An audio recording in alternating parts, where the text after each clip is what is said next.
इस वक्त में ज्वाइन कर रही हैं पीटीआई के सीनियर रहनुमा शीरी मजारी साहिबा। शीरी साहिबा, आपका स्टेटमेंट इस वक्त ट्विटर पर बहुत ज्यादा वायरल है।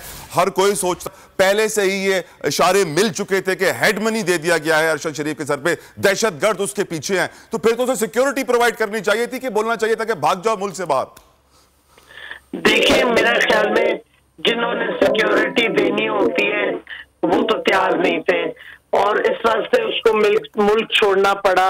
और फिर मुझे उसने ये भी बताया कि दुबई भी छोड़ना पड़ा क्योंकि वहां तक वो पहुंच गए थे कि किधर दुबई में है, और उसके बाद उसने किसी को नहीं बताया किधर वो गया। और अगर उसने अपनी तरफ से सोचा ये सेफ्टी होगी, बट वाज़े तौर पे जिनकी लंबी रीच है वो पहुंच गए और एक स्नाइपर से एक bullet shot on the head. Sniper confirm हुआ है शीरी साहिबा? देखिए, बात ये है, सबसे पहली खबर जो अपेरेंटली उनको ड्राइव कर रहे थे, जो उन्होंने खबर जब दी तो यही था, स्नाइपर शॉट थी सर पे। Clear assassination that means? बिल्कुल असैसिनेशन। उसके बाद अजीबोगरीब बात हुई कि जी कोई चेस हो रहा था, ड्रग कैरिंग कोई क्रिमिनल्स थे, तो केनियन पुलिस चेस कर रही थी, तो उसी गाड़ी में अरशद शरीफ बैठे थे तो उनको भी शूट कर दिया। और पता नहीं अजीब अजीब ये। और फिर आप हमारे कई टीवी चैनल्स देख लें, उन्होंने पहले कहा कि असैसिनेशन है, मर्डर है, फिर कहा जी एक्सीडेंट है। ये कोई मानने वाली बात नहीं है, ना कोई मानेगा। ये टारगेट किलिंग है, ये मर्डर है। किसने किया है ये मर्डर? किसके हाथों पर लहू ढूंढूं मैं अरशद शरीफ का? ये तो वही सवाल है, कौन वो अरशद का? शीरी साहिबा, इशारे तो सारे आपको मिले हैं, वीडियो आपकी वायरल है। I am sure you have the most inside information from all of us. I don't have all the information. मुझे तो जो अरशद ने बताया जब वो मुल्क छोड़ के गया तो उसी वजह से कह रही हूँ। बट ये वाजे है कि जाहिर है असैसिनेशन हुई है।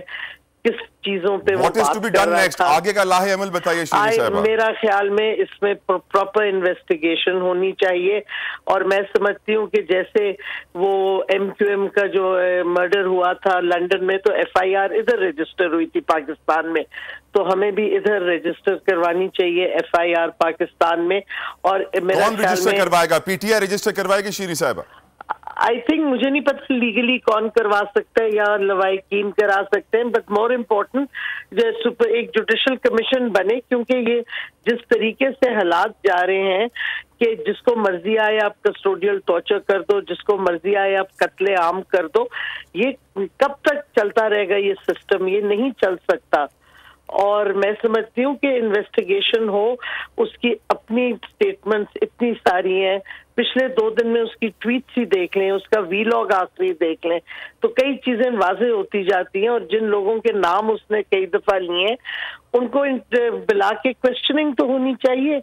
कोई कानून के अबव नहीं होना चाहिए, मतलब है सारी चीजें इन्वेस्टिगेट होनी चाहिए। कोई कानून से ऊपर नहीं होना चाहिए, but sadly Sheeri Sahiba we see such situations all the time. Thank you, Sheeri Sahiba, आपने अपना कीमती वक्त हमें दिया। एक बार फिर नंबर 1 बोल न्यूज ने एक बार फिर सारे रिकॉर्ड तोड़ दिए। 8 दिन के अंदर अंदर लॉन्ग मार्च का ऐलान हो जाएगा। इलेक्शन पे तवज्जो करते और इसके बाद जो है हम इसको निपटेंगे। बोल का प्रोग्राम नेशनल डिबेट 11 बजे की स्लॉट में सबसे ज्यादा देखा गया। बंद गली में तो नहीं फंस गया है कि फाइनल कॉल की अनाउंसमेंट ही नहीं होके दे रही? वो बंद गली पहुंचते पहुंचते वजीर आज़म की कुर्सी तक पहुंच गए। 68% सार्फिन ने सिर्फ बोल देखने का इंतखाब किया क्योंकि बोल है नंबर 1।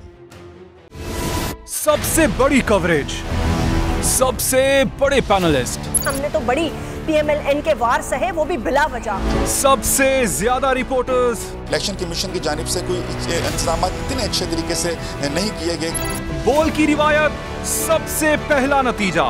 अहम खबर है बहावल नगर भी कप्तान का, PTI कामयाब, मुकम्मल गैर हतमी गैर सरकारी नतीजा सिर्फ बोल न्यूज पर।